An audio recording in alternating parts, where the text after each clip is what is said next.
नमस्कार, मैं हूं श्रीराम शिंदे और आप देख रहे हैं विश्व शांति दर्शन। आइए देखते हैं आज का न्यूज मैगजीन, लेकिन सबसे पहले आज की सुर्खियां। आंखों से मिलेगी हृदय रोग की जानकारी, बेकार फसलों से मिलेगी रोशनी, संतरे की राजधानी नागपुर नहीं छिंदवाड़ा, फसलों को पानी देने वाले सौर पैनल, एक चमगादड़ 40 साल बाद फिर से मिला। शास्त्रज्ञों के अनुसार अब आंखों की जांच करने से हृदय के स्वास्थ्य का पता लग सकता है। सुनते हैं ये खबर विस्तार से। वैज्ञानिकों ने एक कृत्रिम बुद्धिमत्ता प्रणाली विकसित की है जो नेत्र रोग विशेषज्ञ या नेत्र क्लिनिक के नियमित दौरे के दौरान लिए गए आंखों के स्कैन का विश्लेषण कर सकती है और दिल के दौरे के उच्च जोखिम वाले रोगियों की पहचान करा सकती है।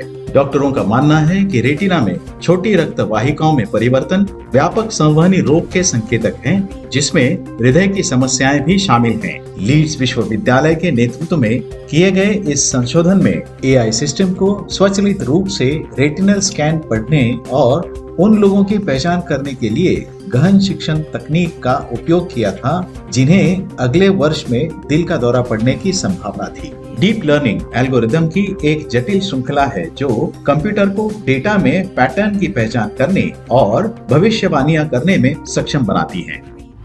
बेकार फसलों से बने सोलर पैनल अब सीधे रोशनी के बिना ऊर्जा बना सकते हैं। जानते हैं क्या है यह आविष्कार।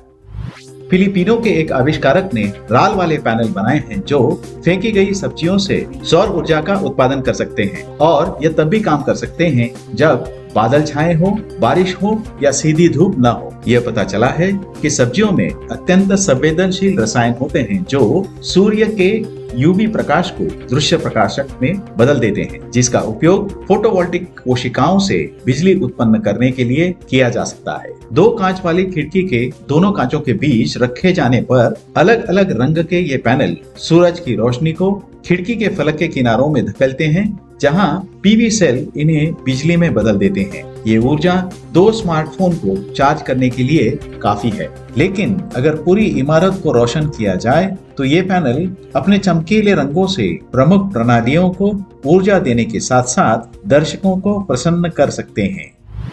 संतरे की उपज, स्थानिक बिक्री और निर्यात के क्षेत्र में छिंदवाड़ा अब नागपुर को पीछे छोड़ने की तैयारी में है।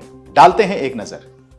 महाराष्ट्र में नागपुर शहर संतरे की राजधानी कहलाता है, लेकिन अब और नहीं, क्योंकि छिंदवाड़ा अब नागपुर की जगह लेने के लिए तैयार है। छिंदवाड़ा में 24,500 हेक्टेयर में संतरे का क्षेत्रफल आच्छादित है, जिसका उत्पादन लगभग 4,49,000 मीट्रिक टन हो रहा है। छिंदवाड़ा जिले में उत्पादित संतरा विदेशों में भी निर्यात हो रहा है, लेकिन इसकी पहचान नागपुरी संतरे के नाम से होती है। कोशिश जारी है कि छिंदवाड़ा जिले के संतरे को सातपुड़ा ऑरेंज छिंदवाड़ा के नाम से पहचाना जाए। जिले के संतरे को अलग पहचान दिलाने के लिए विभिन्न दिशाओं में काम किया जा रहा है। संतरे में लगे क्यूआर कोड के माध्यम से संतरे की वैरायटी, इसके सहित जिले में किस क्षेत्र के किस किसान के खेत से ये आया है आदि समस्त जानकारियां केवल स्कैन करके प्राप्त की जा सकती है।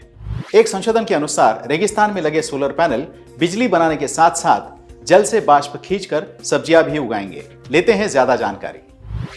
दुनिया भर में लगभग 2 अरब लोगों को सुरक्षित पीने के पानी की कमी है। 80 करोड़ लोगों के पास बिजली तक पहुंच नहीं है और 70 करोड़ लोग भूखमरी में जी रहे हैं। बिजली और पानी की समस्याओं को दूर करने के लिए वैज्ञानिक अब नए प्रयोग कर रहे हैं। इसी क्रम में वैज्ञानिकों ने सऊदी अरब में एक अनोखे हाइड्रोजेल का उपयोग करके सौर ऊर्जा से चलने वाली एक प्रणाली बनाई है।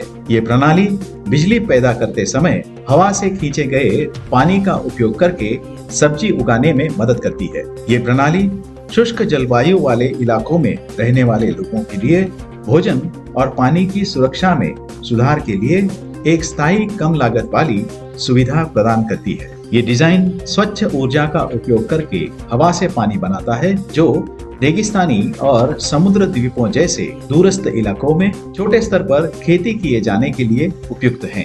यह संशोधन Cell Reports Physical Science journal में प्रकाशित हुआ है। विलुप्त समझा जाने वाला एक चमगादड़ 40 साल बाद घने वर्षा वन में फिर से मिला है। सुनते हैं ये अनोखी खबर।